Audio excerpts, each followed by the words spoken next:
ذالکا تلکا شباک، اس میں جو کاف ہے یہ خاص انداز سے لکھی گئی ہے، اردو میں ایسی کاف نہیں لکھی جاتی، لہٰذا اس کو بھی آپ نے ذہن نشین کرنا ہے۔ عمود، سقف، سطح، حارس یہ بھی ہم نے پیچھے پڑھے۔ مسترا یہ ہم نے پہلے پڑھا تھا، پیمانے کو کہتے ہیں۔ تو مسترا میں تے نہیں آئے گی بلکہ تا آئے گی، اور مسترا تن ہے یہ در حقیقت، اور جب ہم وقف کرتے ہیں تو مسترا بن جاتا ہے، لہٰذا آخر میں گول تے، سو اس کو ذہن نشین کرنا ہے آپ نے۔ خیر، اسی طرح اب ہم چلتے ہیں آگے الجمل کی طرف۔ جملوں کو دیکھیں، انا تلمیذن، انا میں غور کیجئے، حمزہ الف ہے، یہ عربی کے اندر حمزہ الف کے ساتھ لکھی جاتی ہے، انا کے اندر، انتا کے اندر بھی ایسے ہی لکھا جاتا ہے، تو اس کو یاد کرنا ہے آپ نے۔ اسی طریقے سے یہ ایک ضمیر بھی ہے جو بھی ہم نے کل پرسوں ہی سبق میں پڑھی، انا مسلم وغیرہ وغیرہ، تو اس کو بھی ایک نظر دیکھ لیں، یہ وہیں سے بنا ہے یہ جملہ۔ اسمی حامد، اب یہ دیکھیے یہاں بھی الف آئی لیکن یہاں حمزہ نہیں استعمال ہوئی، اسمی اور می میرا نام، تو یہاں یا کی ضمیر کا اضافہ ہوا ہے۔ تو اب ہو سکتا ہے ہم کسی کو بولیں اسمی حامد لکھو، تو ساؤنڈ میں، ہماری آواز میں یہ بہت زیادہ، جس طرح ہاضا میں الف آ رہی تھی اتنے زور سے یا داخل نہیں ہو رہی، تو یہاں بھی امکان ہے غلطی کا، لہٰذا اس کو بھی اچھے طریقے سے سمجھا جائے۔ وہذا زمیلی، دیکھیں ہاضا اور زمیلی، میرا دوست، ہاضا یہ میرا دوست، محمود میں یہ ہاضا زمیلی محمود، یہ میرا دوست محمود ہے۔ تو ان چیزوں کو ذرا اس زاویے سے دیکھیں۔ اسی طریقے سے آگے وذاکا جاری، یہ میرا پڑوسی ہے، تو اب جاری میں یا آ گئی، جو کہ ہم نے ابھی کل کے سبق میں اس کی بھی تفصیلات پڑھی ہیں۔ ہادہی مدرستی، وہی والی چیز، وذالک بیتی، وتلک غرفتی، کیونکہ غرفہ مؤنث ہے، تو ایک قسم کی ہم دہرائی بھی کر رہے ہیں گزشتہ سبق کی، اور ان چیزوں کو آپ ساتھ ساتھ میرا سبق سنتے ہوئے کاپی کے صفحے پلٹ کے ان چیزوں کے ساتھ میچ بھی کریں تاکہ آپ کو ازبر ہو جائیں۔ اسی طریقے سے یہ اوپر جو ہے وہ یہاں سے اب کچھ مؤنث کے جملے ہیں، حاضہ اوپر تھا تو نیچے حاضی فاطمہ ہے، اور فاطمہ طفلہ ہے، ہیا پھر وہی آ گیا، ہیا کیسے لکھنا ہے، تو ہا یا لکھنا ہے، یعنی جو عربی میں طریقہ ہے، اور ہا کے نیچے زیر لگانی ہے اور یا کے اوپر زبر لگا دیں تاکہ پڑھنے میں غلطی نہ ہو، کیونکہ میں نے دیکھا شروع کی جو کلاسز میں نے بچوں کو پڑھایا تو انہوں نے ہیا کو ہی پڑھا، کیونکہ ان کو پتہ نہیں تھا کہ اس یا کے اوپر زبر بھی ہے، لہٰذا اب ہم جتنی بار ان چیزوں کا مطالعہ کریں گے ہمیں اسبر ہو جائیں گی انشاءاللہ۔ اسی طریقے سے اس میں ہی نشیطہ، ہادھی حدیقہ، تلک شجرہ، الشجرۃ جمیلۃ، اب یہ بھی ایک پوری بحث ہے، حروف شمسی ہیں، حروف قمری ہیں، بعض ایسے حروف ہیں جن پہ الف لام آ جائے، تو یہ آپ سمجھ لیں اصل تو تھا الشجرہ، لیکن شین آ گیا تو اس نے الف کو، جو لام اس سے پہلے اس کو سائلنٹ کر دیا، اب اس کو الشجرہ لکھیں گے۔ اسی لیے اگر آپ غور کریں تو ہمارے ہاں جو ہم ایک دوسرے کو میسج کر رہے ہوتے ہیں اس میں السلام علیکم میں اکثر لوگ غلطی کرتے ہیں، وہ الف سین لام الف لکھتے ہیں، السلام علیکم لکھ رہے ہوتے ہیں، یا اسلام علیکم لکھ رہے ہوتے ہیں، دونوں غلط ہیں، اصل تو ہے السلام علیکم، اس میں لام جو ہے وہ سائلنٹ ہو جاتا ہے۔ سو املا کا مقصد یہی ہے کہ ان چیزوں کو ہم غور سے دیکھیں، پڑھیں، سمجھیں کہ بھئی الف لام اگر استعمال ہو رہا ہے تو اس کو کیسے پڑھا جا رہا ہے، اور کون سی جگہ پہ الف لام اثر ڈال رہا ہے، کون سی جگہ پہ اثر نہیں ڈال رہا۔ سو یہ ایک آج کے سبق کا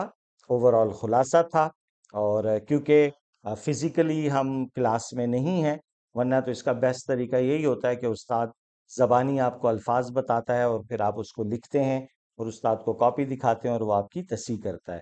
لیکن یہ بہت اہم جگہ ہے، ذہن میں رکھیے گا، اس کا بہت گہرا اثر ہے، اور اس کو آپ یوں سمجھ لیں کہ یہ آپ کا پہلا سٹاپ ہے،